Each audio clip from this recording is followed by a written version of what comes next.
déjà. Nous sommes heureux de vous retrouver pour ce 4e cours. Donc, dans les 3 premiers, nous avons posé des questions fondamentales. Et je vous disais que, à partir de maintenant, 4e cours et les suivants, nous allons passer à autre chose. Nous allons voir les différentes sortes de psaumes, comment les comprendre, comment les interpréter, comment les utiliser pour enrichir en effet notre prière. Ce que plusieurs m'ont témoigné. Quelques-uns m'écrivent en disant, voilà, à partir de maintenant, je prie les psaumes que je connaissais pas très bien et ma prière devient beaucoup plus profonde. Alors évidemment, c'est très réjouissant d'entendre de tels témoignages et on espère qu'au fur et à mesure encore, cette profondeur dans la prière va s'accentuer. On parle donc des genres littéraires des psaumes. Ils ont des genres différents et il ne faut pas les confondre parce qu'on ne peut pas ni comprendre, ni interpréter surtout de la même façon un psaume qui va déborder de joie devant le Seigneur, un psaume qui va faire la louange, et puis un psaume qui va pleurer, qui va supplier, qui est au fond le psalmiste est au fond de l'abîme et écrit vers Dieu. Alors, si on commençait à chanter cette supplication avec un air de débordement de joie, évidemment, ça n'irait pas. Et l'inverse aussi, bien entendu, commencer à traîner sur des chants de louange. Non, le chant de louange doit être emporté, doit être joyeux. Mais d'abord, de quoi s'agit-il? Je dirais que la louange et la supplication sont les 2 grands genres littéraires fondamentaux du psautier. On les retrouve partout, même à l'intérieur parfois du même psaume. Il y a une partie de supplication, une partie de louange, mais aussi il y a certains psaumes qui sont typiquement de louange, typiquement de supplication. Et en fait, puisque nous allons commencer par la louange, ce cours de ce soir s'enchaîne directement avec ce que nous avons contemplé la semaine passée, dans le 3e cours. Nous avons vu à qui s'adressent les psaumes. Nous avons dit qu'ils s'adressent au Dieu vivant, au Dieu de l'Alliance, à notre Dieu, ou plus intimement encore à mon Dieu, au Dieu plein de tendresse et de miséricorde, lent à la colère et plein d'amour, au Dieu saint, fidèle, parfait, et surtout présent dans notre histoire et dans notre vie, ainsi que typiquement dans son temple et dans Jérusalem, signe de toute communauté réunie en son nom. Alors, si Dieu est réellement comme ça, quel est le sentiment qui surgit en nous spontanément? On peut se poser la question. Certes, on peut avoir différents sentiments, mais probablement que le principal qui ressortait, si on pouvait se donner la parole les uns les autres, ce serait l'admiration, l'émerveillement. Oui, si Dieu est vraiment ce que les psaumes en disent, eh bien, oui, on l'admire. Et ce sentiment d'admiration peut s'exprimer, bien sûr, dans le secret du cœur, dans un dialogue intime avec Dieu. Ça, nous pouvons le faire chaque jour. Mais dans les psaumes, nous allons remarquer que l'admiration ne reste pas individuelle, ne reste pas même solitaire. Il faut absolument qu'elle s'extériorise, qu'elle déborde, qu'elle témoigne, qu'elle invite d'autres à connaître ce Dieu extraordinaire, exceptionnel. Et c'est justement le rôle de la louange psalmique de rendre visible la joie d'avoir expérimenté un tel Dieu.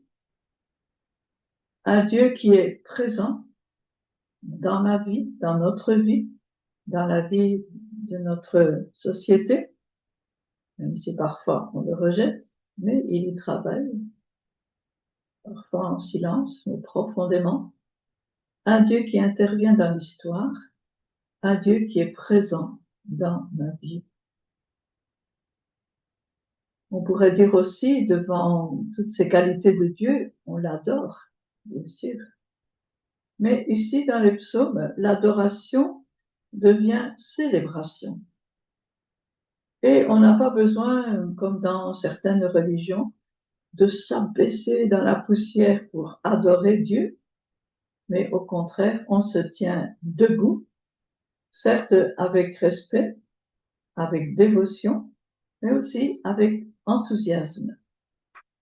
Vous savez combien les cultes commencent souvent par un long temps de louange, et c'est magnifique. Et beaucoup de groupes de prière aussi, dans l'Esprit Saint, commencent par la louange. Et il en est très bien ainsi. Cependant, parfois, nos louanges tournent un peu court et on se demande finalement quel serait le motif de louer. Et finalement, louer, ça sert à quoi? Un peu vulgairement dit. La louange, ça sert à quoi? Les psaumes, en tout cas, nous apprennent à donner un contenu biblique à nos chants de louange. C'est peut-être d'ailleurs un critère pour savoir si tel chant est vraiment chrétien, est vraiment digne d'être chanté dans nos assemblées. Est-ce que ce chant est vraiment biblique? Est-ce que sa source est biblique, même s'il emploie des termes correspondants, mais qui veulent dire ce qu'il y a vraiment dans la parole de Dieu? Dans nos paroles de louange aussi, est-ce que c'est biblique? Ça s'appuie sur quoi? De quoi louons-nous Dieu? Et il faut remarquer, c'est très important, que dans les psaumes de louange, on loue en fait Dieu pour ce qu'il est et pour ce qu'il fait. Évidemment, il fait selon ce qu'il est, comme on le dit toujours, l'agir suit l'être. Et donc, c'est un Dieu qui a tous les attributs dont nous avons parlé et qui les met, je dirais, en pratique au profit des hommes. Et dans les psaumes de louange, on ne va pas exprimer d'abord et avant tout ce que Dieu fait pour moi en particulier. Non. Il y a un autre genre littéraire des psaumes, qu'on nous verrons par après, sont les psaumes d'action de grâce. Là, on va louer le Seigneur, on va le remercier pour ce qu'il a fait pour moi. Et c'est donc différent, c'est un autre genre littéraire. Ici, dans la louange, comme d'ailleurs dans nos groupes de prière, il ne s'agit pas avant tout de dire oh Seigneur, je te loue parce que cette semaine, voilà, les enfants du catéchisme ont été magnifiques. Ah oui, d'accord, c'est bien. Mais la louange, véritablement louange, va plus loin encore. Après, on va remercier Dieu parce qu'effectivement, les enfants se sont bien comportés, ils ont découvert Dieu aussi. Et peut-être ils ont été amenés aussi à louer le Seigneur. C'est magnifique. Mais vous voyez la différence. Ici, on va vraiment louer Dieu pour ce qu'il est et pour ce qu'il fait. En réalité, pour nos frères juifs et pour nous aussi, tout le psautier est un livre de louanges. Et en hébreu, le titre, on ne dit pas les psaumes, on dit Tehillim, en fait, le livre des louanges. C'est comme ça que le psautier, en langue hébraïque, s'intitule Tehillim, le livre des louanges, les louanges, pluriel. Alors, on voit bien qu'il y a comme racine de ce mot Hallel. Hallel précisément qui veut dire louer. Et nous connaissons tous ce verbe louer, Hallel, quand nous disons Alléluia, qui veut dire justement louer Dieu. Yah, c'est l'abréviation de Yahvé, le nom de Dieu. le Dieu de l'Alliance, celui dont nous avons parlé la semaine passée. Alors, nous allons commencer par regarder un groupe de psaumes que justement on appelle le Hallel. Même s'il y a de la louange un peu partout dans le psautier, mais il y a un groupe de psaumes qu'on appelle justement précisément le Hallel, car tous les psaumes sont des louanges. Dans le psautier liturgique, ça se situe entre le psaume 112 et le psaume 117. Et dans nos Bibles, souvent, c'est 113 à 118. Le premier, donc le 112, 113, commence ainsi. Louez, serviteur du Seigneur, louez le nom du Seigneur. Béni soit le nom du Seigneur maintenant et pour les siècles des siècles. Du levant au couchant du soleil, loué soit le nom du Seigneur. Vous voyez comment nous avons déjà progressé. Nous connaissons le nom du Seigneur, nous connaissons ce qu'il veut dire dans le psautier. Petit à petit, au fur et à mesure des cours, nous allons voir que nous avons déjà appris pas mal de choses. Et puis, on remarque que ce psaume ne s'adresse pas directement à Dieu. Bizarre, pourtant c'est une prière. Mais au lieu de s'adresser à Dieu, on s'adresse à qui? Aux serviteurs du Seigneur, avec un impératif. Louez, serviteurs du Seigneur, on s'adresse à eux, louez le nom du Seigneur. Donc, ce qu'est le Seigneur en lui-même, le nom qu'il a révélé. Je suis l'existant pour vous. Je suis avec le nom complet que nous avons vu. Donc, souvent, les psaumes de louange commencent ainsi par un impératif. Il s'adresse à certaines personnes, ici en l'occurrence les serviteurs du Seigneur, c'est-à-dire les Lévites, ceux qui officiaient, qui chantaient justement dans le temple. Et puis une invocation. Béni soit le nom du Seigneur. Où et quand? La question que nous nous posions. Béni soit le nom du Seigneur, maintenant et pour tous les siècles des siècles. Voilà. Le nom du Seigneur, puisque le Seigneur est ce qu'il est et qu'il ne change pas, toujours fidèle à lui-même, eh bien, on peut le louer maintenant là, comme nous sommes, mais aussi pour les siècles des siècles, à tout jamais. Et le verset suivant précise justement, du levant au couchant du soleil, de l'est à l'ouest, partout, en tous sens, dans le monde entier. Loué soit le nom du Seigneur. Jusqu'à présent, on ne s'est pas adressé au Seigneur, et pourtant on le loue. Et on continue à le louer en disant que le Seigneur domine tous les peuples. Sa gloire domine même les cieux. Est-ce que vraiment le Seigneur domine tous les peuples? Vous voyez, nous sommes dans les siècles avant Jésus-Christ. Et déjà la prière juive disait ça.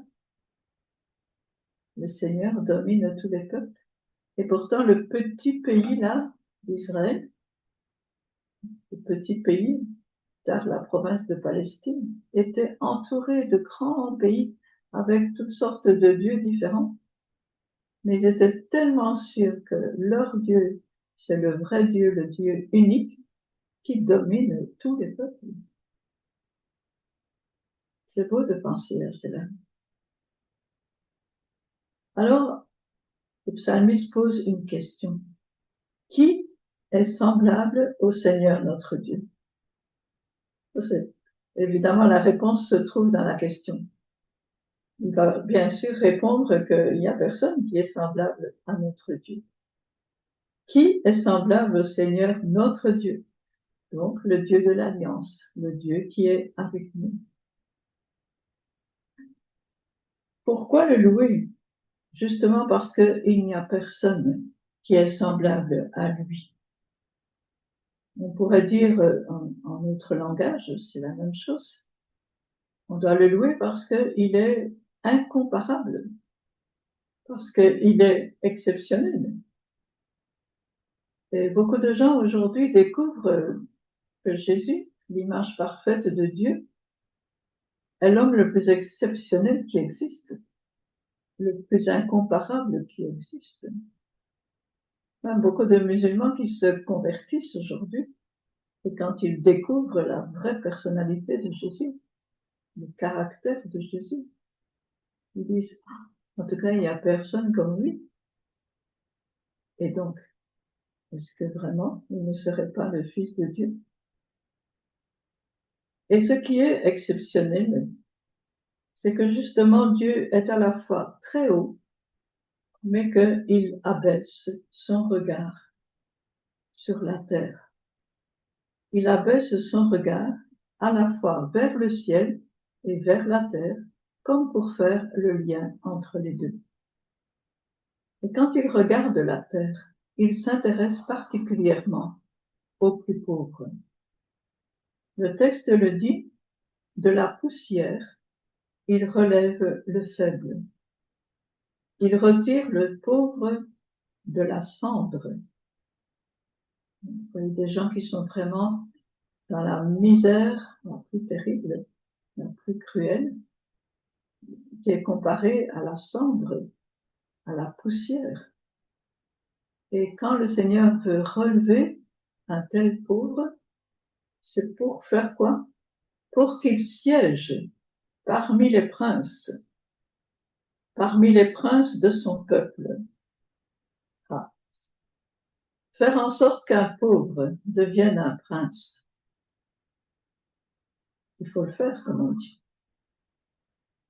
Mais quand, dans l'action sociale de notre Église universelle, il arrive que, eh bien, un pauvre devienne comme un prince, justement parce que l'amour du Seigneur, révélé à travers l'Écriture, envahit le cœur de quelqu'un. Et cette personne a tellement de sollicitude, tellement de créativité pour sauver un pauvre, que finalement ce pauvre devient comme un prince, comme un seigneur, respecté, honoré. Il faut que dans l'Église, ce genre de témoignage se multiplie pour que ce psaume devienne vraiment réalité et qu'on puisse contempler le désir de Dieu réalisé à travers effectivement des pauvres qui deviennent des princes, dans le sens noble du terme, bien entendu. Ils ne feront pas partie de la famille royale, mais ils seront honorés, ils seront presque vénérés en tant qu'ils sont fils et filles de Dieu. Et enfin, il est dit, il installe en sa maison la femme stérile, heureuse mère au milieu de ses fils.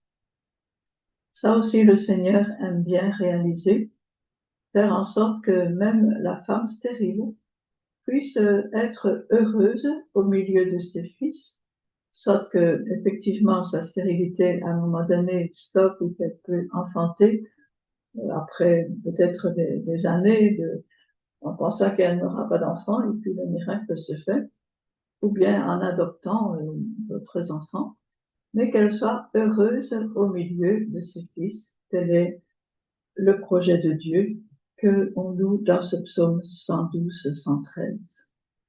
Vous voyez comment, en fait, ça rejoint la vie, n'est-ce pas? Ça rejoint la vie. Dans le psaume suivant, ici, le psaume va raconter. C'est une autre façon de louer, de féliciter Dieu. Quand quelque chose se passe, on commence à raconter. Et la façon de raconter, là, dans le psaume 113, ou qui est 114 dans les Bibles, 113a ou bien 114, il est un peu amusant quand on dit, voilà, en fait, il s'agit de la sortie d'Égypte. La mer voit et s'enfuit. Le Jourdain retourne en arrière. Ah, elle a fait. Comme des béliers bondissent sur les montagnes et les collines comme des agneaux. Vous avez vu ça où? Les collines qui bondissent. Ça me fait rire chaque fois qu'on célèbre ce psaume-là. Qu'as-tu, mer, à t'enfuir, Jourdain? Voilà qu'on pose la question à la mer. Qu'est-ce qui se passe? Pourquoi tu recules? Jourdain, pourquoi tu retournes en arrière? C'est quand le peuple de Dieu a pu entrer en terre promise. Montagne, pourquoi bondir comme des béliers? Et vous les collines, pourquoi bondir comme des agneaux? Et c'est amusant. On pose des questions même à la nature. Qu'est-ce qui se passe? Voilà, ça c'est la poésie biblique, la poésie psalmique, simplement pour louer. Il n'y a même pas d'invitatoire ici. On raconte tout simplement avec beaucoup d'exultation, avec beaucoup d'exaltation peut-être, tout bondit, tout est à l'envers. Et en effet, quand Dieu passe vraiment dans nos vies, ça peut se passer comme ça. Tout d'un coup, une issue est montrée. Tout à coup, une libération d'un esclavage est montrée et arrive alors la stabilité. À la fin, on dit, tremble terre devant le Maître, devant la face du Dieu de Jacob, lui qui change le rocher en source et la pierre en fontaine. Tout est transformé en fait. Ici, je voudrais donner l'exemple d'un jeune que je connais, je ne dirai pas son nom. C'était un jeune qui a connu la drogue pendant des années et des années. Donc, c'était un peu comme ça, tohu-bohu. Ça régressait, ça reprenait, il faisait abstinence, puis ça reprenait. En tout cas, c'était terrible. Et il y a quelque temps, après 10 ans de drogue, après beaucoup d'essais infructueux, après beaucoup de prières de son entourage, voilà que notre ami est libéré. Et donc, voilà, il peut dire, la mer est retournée en arrière, le Jourdain, la mer s'est ouverte. Moi, je pensais jamais que j'allais m'en sortir. Le Jourdain est retourné en arrière. Tous ces drogues-là, je les ai laissées. Et maintenant, eh bien, j'ai appris à conduire et j'ai reçu mon permis de conduire. Loué soit le Seigneur. Donc, dans le psaume suivant, on va louer Dieu par opposition aux idoles. Les idoles qui sont justement inefficaces. Mais c'est quoi finalement les idoles? C'est pas seulement ces statues qu'on fabrique là, qu'on fabriquait autour du peuple. Parce que les idoles, ça nous concerne aussi. Une idole, c'est quelque chose ou quelqu'un ou une manière de faire dans laquelle on cherche le bonheur qu'on ne trouve pas en Dieu ou qu'on ne veut pas trouver en Dieu. À un moment donné, on se rend compte que ces idoles-là, chez lesquelles on a cherché le bonheur, on a cherché le bien-être, et vous savez combien il y en a aujourd'hui, de ces manières de chercher le bonheur en dehors de Dieu, on s'aperçoit que fin des fins, c'est inefficace et que même ça peut faire du mal, du tort. Alors, dans le psautier, nous apprenons à mépriser les idoles, à les rejeter loin de nous, à renouveler la foi au seul vrai Dieu et à recevoir en abondance ses bénédictions. Le Seigneur se souvient de nous, il bénira. Il bénira la famille d'Israël, il bénira la famille d'Aaron, il bénira tous ceux qui craignent le Seigneur, du plus grand au plus petit. Que le Seigneur multiplie ses bienfaits pour vous et vos enfants. Soyez bénis par le Seigneur qui a fait le ciel et la terre. Le ciel, c'est le ciel du Seigneur. Aux hommes, il a donné la terre. Nous avons déjà vu le domaine de Dieu et le domaine de l'homme.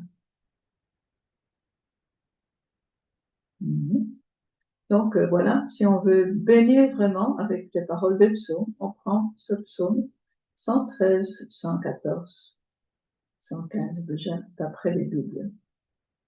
Plein de bénédictions, à condition de laisser les idoles à côté. Les deux psaumes suivants, nous les reverrons plutôt dans l'action de grâce. Ce sont des louanges, mais ils sont aussi assez personnels pour qu'on puisse dire que ce sont aussi des psaumes d'action de grâce, donc je les reprendrai par après. Pour en arriver au psaume le plus court de tout le psautier, puisqu'il ne contient que 2 versets, on le connaît, je pense, 116, 117. Je pense que c'est le plus petit, donc c'est facile de le retenir. Louez le Seigneur, tous les peuples, fêtez-le, tous les pays. Son amour envers nous s'est montré le plus fort. Éternelle est la fidélité du Seigneur. C'est vraiment un petit psaume qu'on peut apprendre par cœur et le prononcer comme une oraison, comme on disait, jaculatoire, des oraisons qui sortent du cœur comme ça, au plein milieu de la vaisselle ou du repassage, n'importe sur la rue. Louez le Seigneur, tous les peuples. Encore une fois, cette universalité vraiment profondément ancrée dans le cœur déjà du peuple juif, qui veut que son Dieu soit connu de tous les pays. Parfois, on peut s'aider dans la prière. On prend par exemple une carte du monde, on regarde tous les pays et on chante ce psaume en disant, voilà, fêtez-le tous les pays. Allez, le Chili, chante le Seigneur. Brésil, chante le Seigneur. Argentine, chante le Seigneur. Russie, chante le Seigneur. Roumanie, chante le Seigneur, etc. C'est une manière de faire pour concrétiser ce petit psaume qui parle d'inviter tous les peuples à louer le Seigneur. On avait fait ça une fois dans notre église lors d'une veillée de prière avec une grande carte du monde et chacun venait pointer un pays pour lequel il voulait particulièrement prier. Ici, ce n'est pas la supplication, c'est plutôt l'invitation à la louange. Donc voilà, on peut dire que la louange est missionnaire. Elle est missionnaire. Elle veut sortir de l'espace et du temps. Elle veut atteindre les extrémités de la terre, tous les temps et tous les lieux. Et donc, cette louange occupe bien sûr le cœur de ceux qui effectivement partent en mission, mais de tous ceux qui, dans leur travail, dans leurs occupations de chaque jour, désirent faire connaître le Seigneur tel qu'il est en vérité, tel qu'il se présente justement dans la parole de Dieu. Et puis, le dernier psaume du Hallel, le 117-118, est très très beau. C'est le psaume qu'on prend souvent le dimanche. C'est un psaume de résurrection qui invite justement tout le monde à rendre grâce au Seigneur. Pourquoi? Parce qu'il est bon et que éternel est son amour. Ça commence ainsi avec un refrain qui reprend éternel est son amour. Et puis, il y a comme une expérience de quelqu'un qui était dans l'angoisse, qui a crié vers le Seigneur, et le Seigneur l'a exaucé et mis au large. Et donc, il ne craint plus personne. Il a déjà fait l'expérience du salut. Et il va étendre ça en disant avec sagesse que mieux vaut s'appuyer sur le Seigneur que de compter sur les hommes et que de compter sur les puissants. On m'a poussé bousculé pour m'abattre. Ça me rappelle une jeune sœur africaine qui avait mis cette phrase sur le souvenir de ses vœux. Alors tout le monde rigolait en disant « Mais la pauvre, qu'est-ce qu'elle a dû subir avant d'entrer au couvent pour qu'elle puisse même écrire sur son souvenir « On m'a poussé bousculé pour m'abattre, mais le Seigneur m'a délivré. » Et c'était son expérience.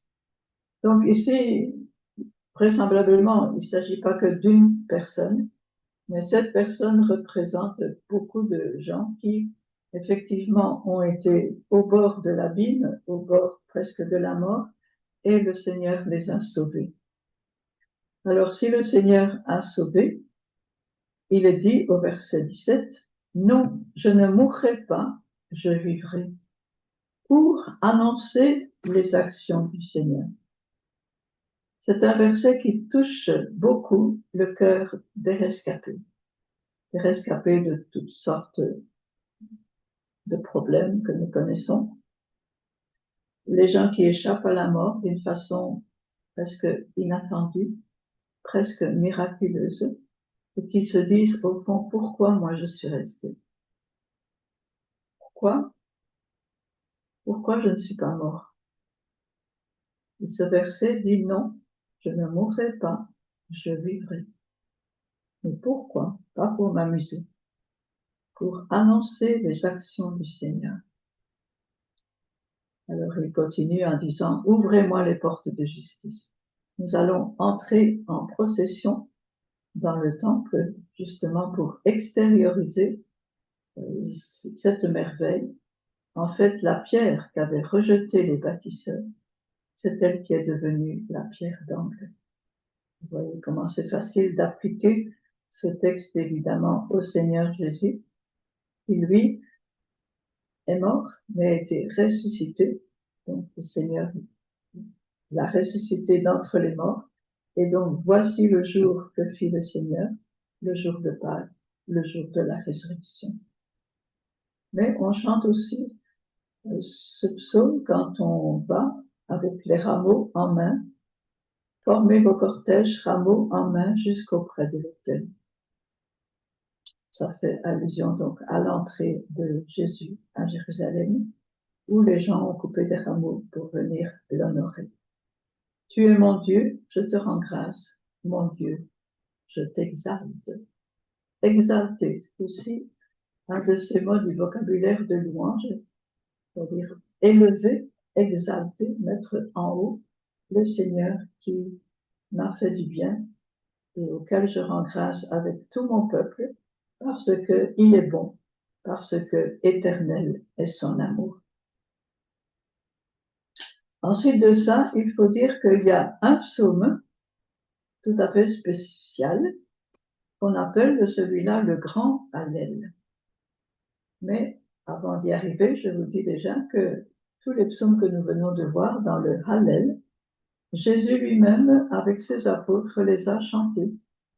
Juste après son dernier repas, avant de partir au jardin de Gethsémani, au jardin des Oliviers, Jésus a chanté tous ces psaumes-là, parce que c'était la coutume, lors du repas de Pâques, de chanter ces psaumes-là.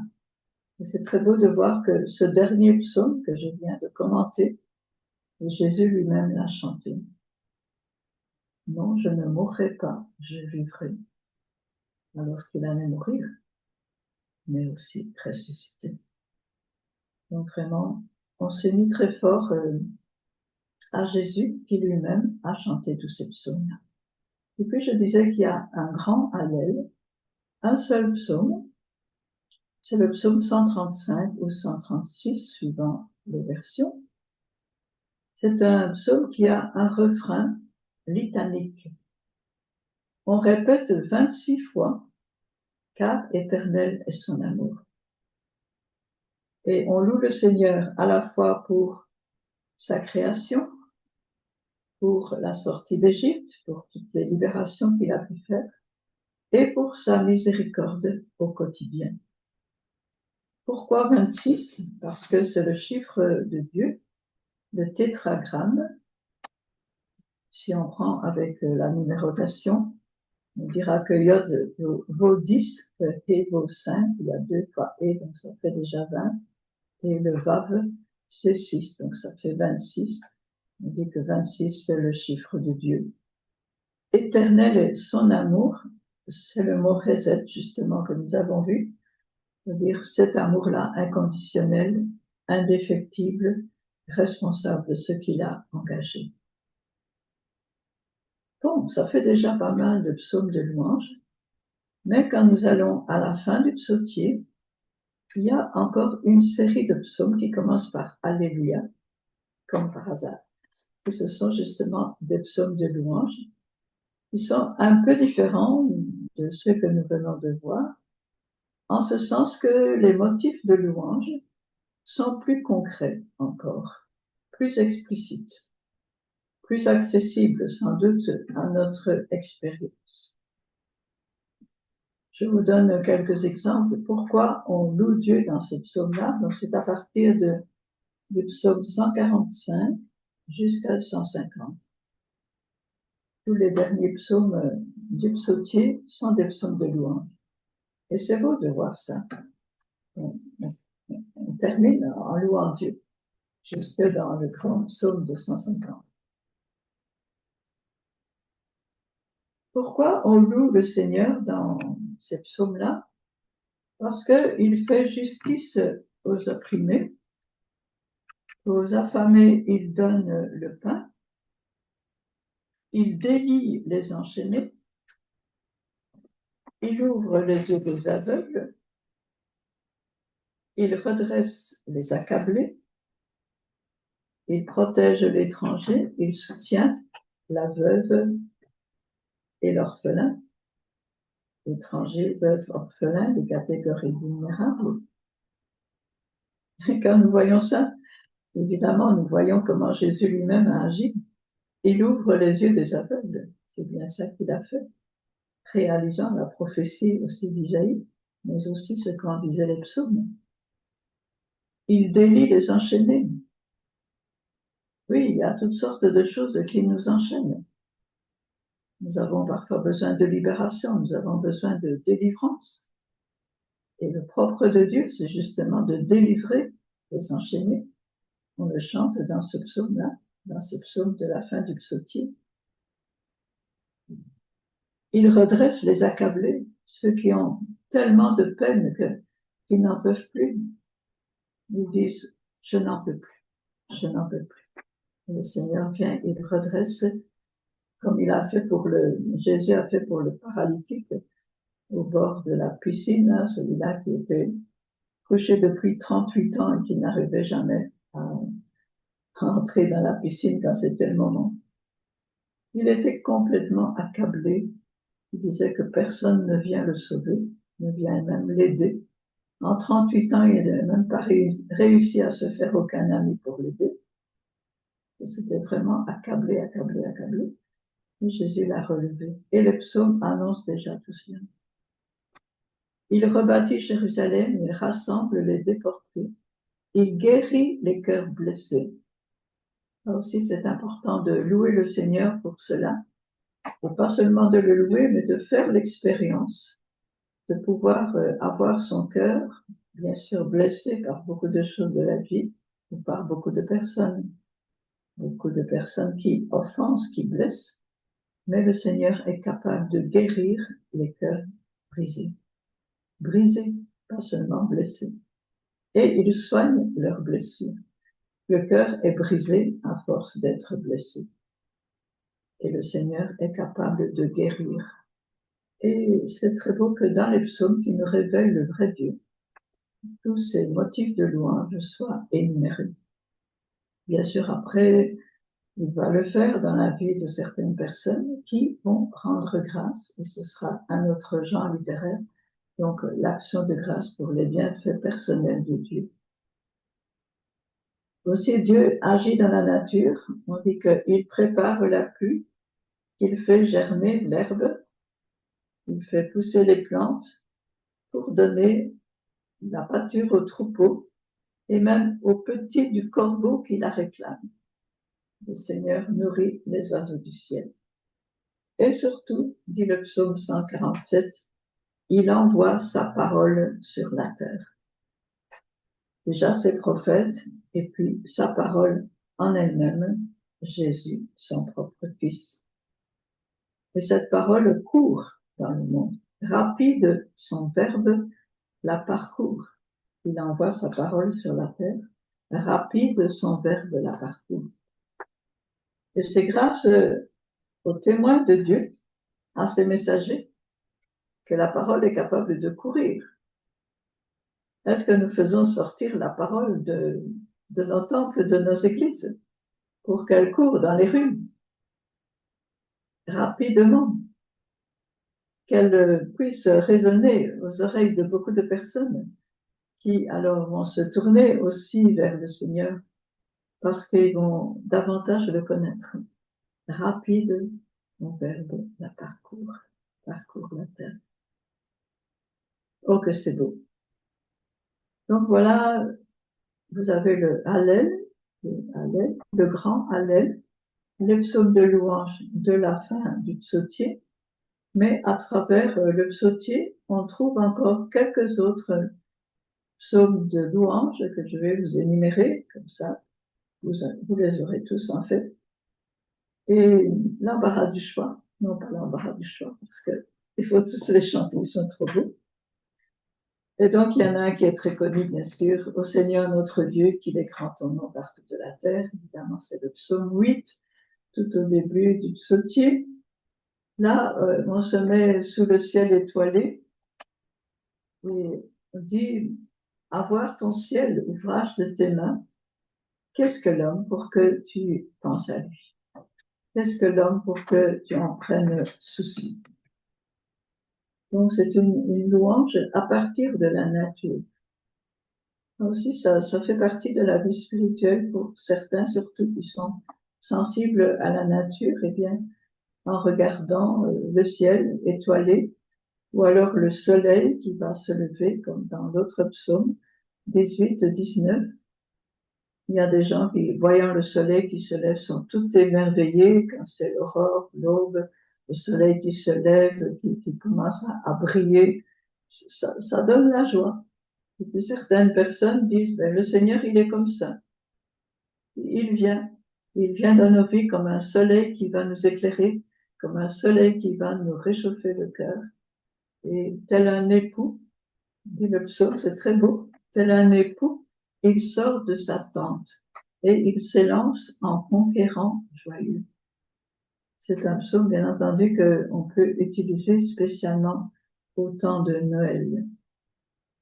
Il ne s'agit pas de l'enfant Jésus, mais de l'époux qui sort de sa tente, c'est-à-dire le Seigneur qui vient épouser l'humanité.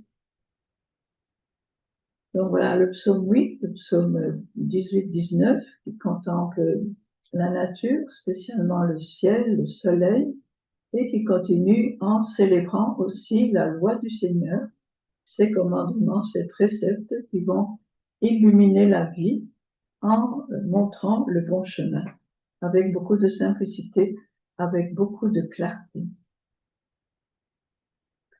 Puis vous avez le psaume 28-29, Adorez le Seigneur, éblouissant de sainteté. J'aime beaucoup cette expression, le Seigneur éblouissant de sainteté. Un Seigneur qui en fait renverse tout, qui domine la masse des eaux. Les eaux, c'est comme la mer dans la Bible, c'est-à-dire tout ce qui peut nous entraîner dans le mal, qui casse les cèdres, ces très beaux arbres qui peuvent être magnifiés comme les plus beaux arbres, et qui peut-être aussi à certains moments peuvent symboliser l'orgueil. Et Dieu va renverser tout cela pour bénir son peuple en lui donnant la paix. Donc c'est la puissance cosmique du Seigneur qui est évoquée dans ce psaume, qui parle aussi du déluge. Et là on dit adorer le Seigneur, aussi à l'impératif pluriel, comme souvent. Dans le psaume 32-33, c'est crier de joie.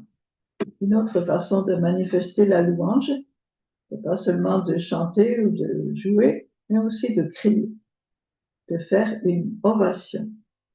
On bat des mains, on applaudit. Il y a d'autres psaumes qui vont parler de applaudir le Seigneur. Et ici, ce psaume 32, même si on dit crier de joie, mais en fait c'est un psaume très calme, qui va énumérer petit à petit comment Dieu est créateur, comment il est providence, comment il a des projets dans son cœur, qui ne changent pas, qui subsistent d'âge en âge, il veut toujours sauver son peuple. Et ce psaume est alphabétique, c'est-à-dire que chaque verset commence par une lettre de l'alphabet hébraïque, donc il y a 22 versets, comme les 22 lettres de l'alphabet hébraïque. Autrement dit, on va chanter le Seigneur de A à Z. Tranquillement, tel que ce psaume nous le donne, Il n'est pas compliqué, il est tout simple, il est facile à saisir et à interpréter. Dans les psaumes 94-95 et le suivant, 99-100, sont deux psaumes très connus, des psaumes qui accompagnent des processions pour entrer dans les parvis du Seigneur. Le psaume 94 est par exemple le psaume que dans la liturgie des heures, on prend chaque jour. Enfin, il y en a 3, on peut prendre aussi le 66 et le 23 pour inviter à la prière au début de toute la liturgie de chaque jour. Ça dit entrez, inclinez-vous, prosternez-vous, parce que le Seigneur a tout fait et nous sommes à lui. Il s'agit toujours du Dieu de l'Alliance. Avec une recommandation, aujourd'hui, écouterez-vous sa parole. Parce qu'il ne s'agit pas seulement de louer, mais aussi d'écouter la parole de Dieu, aussi par respect pour Dieu, pour pouvoir donc marcher dans ses voies et devenir à notre tour éblouissant de sainteté. Et le petit psaume 99, 100, est très très connu depuis, c'est un des premiers qu'on a chanté en français. Aller vers le Seigneur parmi les chants d'allégresse, n'est-ce pas? Même les personnes anciennes se souviennent de ce petit psaume, vraiment très très facile. On dirait que tous ces petits psaumes-là sont des psaumes pour les débutants. Et c'est vrai, il ne faut pas commencer à parcourir le psautier n'importe comment, mais en se laissant guider petit à petit. Vous allez voir, c'est plus facile et oui, c'est un travail en même temps. Il faut travailler, il faut étudier la Bible. Et petit à petit, on entre vraiment dans cette littérature qui ne nous est pas tout à fait familière. Et on prend plaisir, je dirais, à chanter, à interpréter les psaumes le plus fidèlement possible. Parfois, il y a des musiques qui sonnent mal. Tout à l'heure, dans ce que nous avons passé, il y en a une qui n'était pas tout à fait conforme au sens profond du psaume, mais par contre, l'autre était magnifiquement bien adaptée. Et sur le statut de mon WhatsApp, j'en envoie de temps en temps. Hier, j'avais plaisir à envoyer un psaume en créole. Ils disent psaume, tout simplement. Et c'était justement un des plus beaux psaumes du psautier, le psaume 102-103, qui était chanté en créole.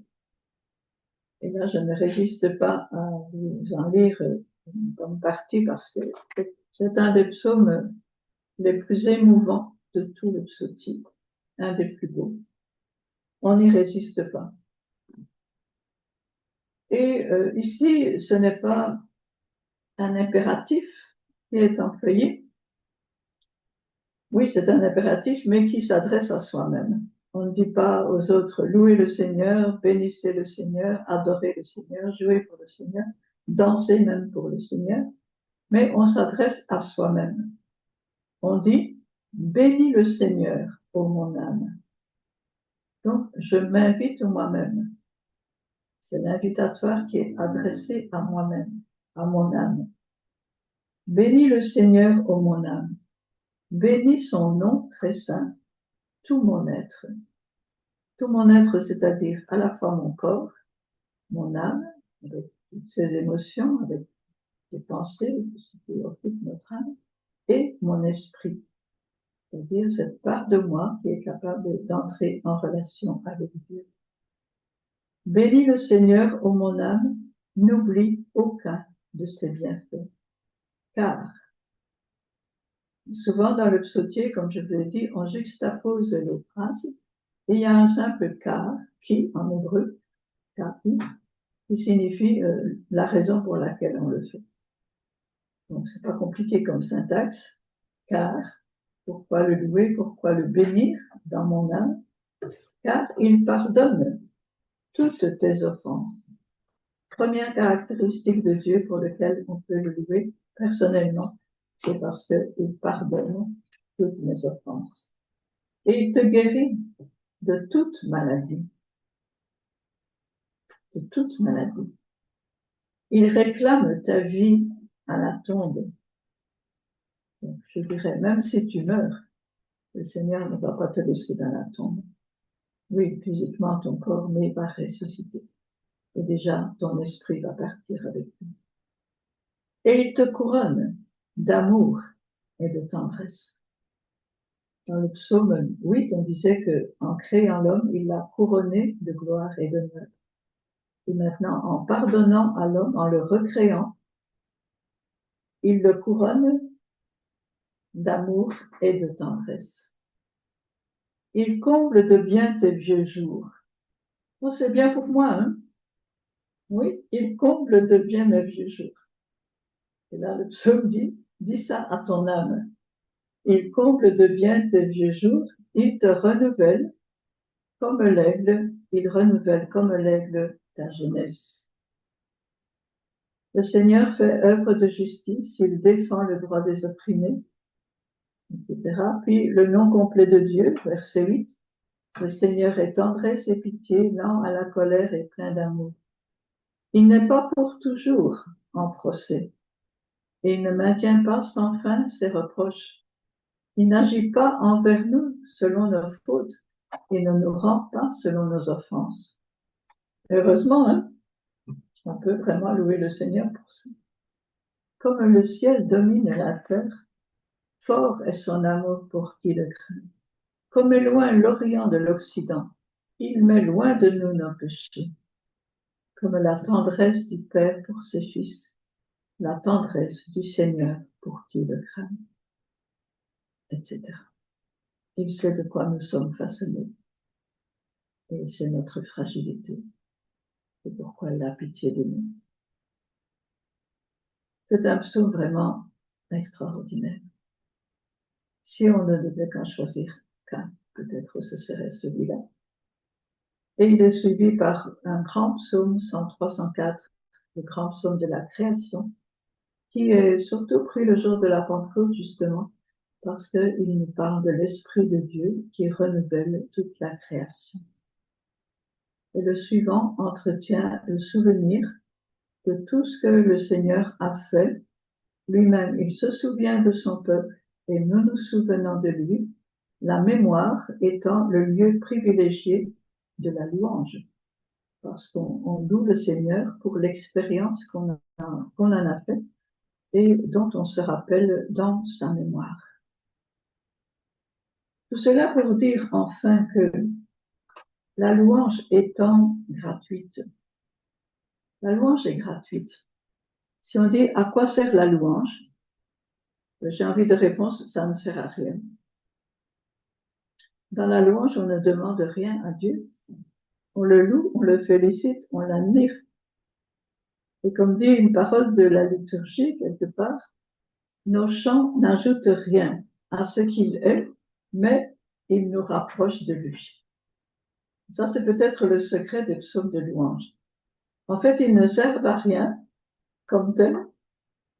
Ils nous servent à nous aider à louer le Seigneur. Et la louange ne sert à rien en termes économiques, si je peux dire, ou autres. Ça ne sert à rien. Mais ça sert, oui, à nous rapprocher de Dieu. Et la louange suppose vraiment un déploiement, une ampleur, une qualité. Et là, c'est important de se rendre compte de l'importance, par exemple, des chorales. Les chorales, c'est pas n'importe quel groupe de chant. Donc, il s'agit d'une chorale liturgique. Souvent, les chorales chantent aussi les psaumes, mais aussi d'autres chants liturgiques, espérons inspirés de la parole de Dieu. Mais, je regrette de devoir le dire, il arrive que certaines chorales sont comme des gens qui se prennent au sérieux, qui vont se montrer, oh, c'est telle chorale, quand c'est telle chorale qui chante, tout le monde vient à la messe ou au culte parce que voilà telle chorale qui se produit. Non, une chorale ne se produit pas. Une chorale est là pour louer le Seigneur, pour supplier parfois au nom du peuple aussi, pour animer le peuple et entraîner le peuple dans le chant, dans la louange. Et donc, les choristes doivent être d'une humilité exemplaire. Ils sont là simplement au service de la liturgie. Mais ils doivent aussi tout faire par leur répétition, par l'accord de leurs instruments, par la danse quand il s'agit de danser dans certains pays. Il faut que tout soit impeccable, que tout soit de qualité, afin qu'aussi cette louange puisse être missionnaire et attirer beaucoup de personnes à au moins écouter pourquoi il y a une telle qualité de louange, à qui s'adresse cette louange, quel est le Dieu qui vaut une telle qualité de musique, de chant, d'interprétation. Et ça se travaille, ça doit prendre du temps pour arriver à cette qualité. Mais surtout, même si on n'est pas très, très fort, on est seulement peut-être dans une petite paroisse quelque part perdue, on est peut-être une dizaine ou à peine 5-6 personnes qui chantent comme elles peuvent, mais une chorale de gens qui prient vraiment ce qu'elles chantent.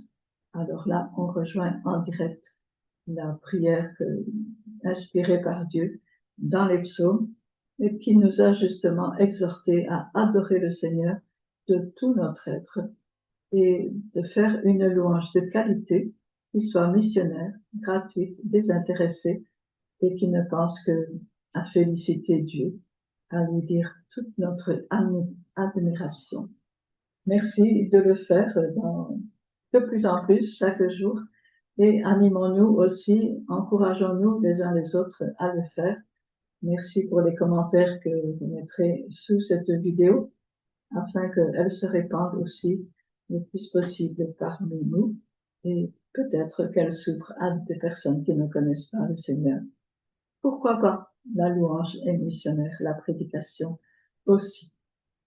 Bonne soirée, que le Seigneur nous bénisse, vous bénisse intensément, abondamment, comme on dit, parce que justement, vous vous intéressez à la prière, de prier davantage, et il vous bénit de toutes les bénédictions de son cœur. Les projets de son cœur subsistent d'âge en âge. Louez le Seigneur car il est vraiment bon. Amen. Alléluia.